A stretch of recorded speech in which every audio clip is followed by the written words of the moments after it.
Everyone sees what you appear to be, few experience what you really are. If an injury has to be done to a man, it should be so severe that his vengeance need not be feared. The lion cannot protect himself from traps, and the fox cannot defend himself from wolves. One must therefore be a fox to recognize traps, and a lion to frighten wolves. The first method for estimating the intelligence of a ruler is to look at the men he has around him. There is no other way to guard yourself against flattery than by making men understand that telling you the truth will not offend you.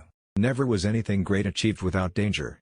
Never attempt to win by force what can be won by deception. It is much safer to be feared than loved, because love is preserved by the link of obligation which, owing to the baseness of men, is broken at every opportunity for their advantage, but fear preserves you by a dread of punishment which never fails. People should either be caressed or crushed. If you do them minor damage, they will get their revenge, but if you cripple them, there is nothing they can do. If you need to injure someone, do it in such a way that you do not have to fear their vengeance. I'm not interested in preserving the status quo, I want to overthrow it.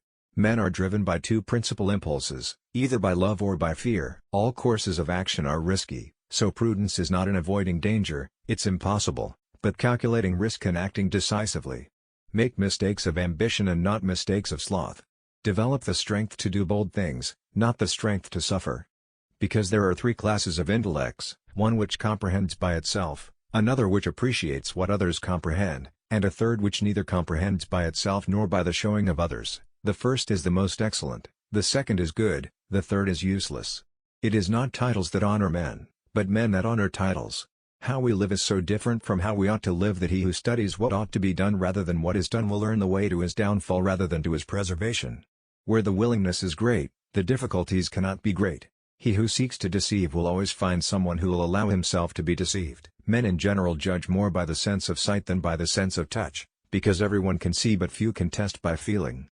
Everyone sees what you seem to be, few know what you really are, and those few do not dare take a stand against the general opinion. Since love and fear can hardly exist together, if we must choose between them, it is far safer to be feared than loved. The vulgar crowd always is taken by appearances, and the world consists chiefly of the vulgar.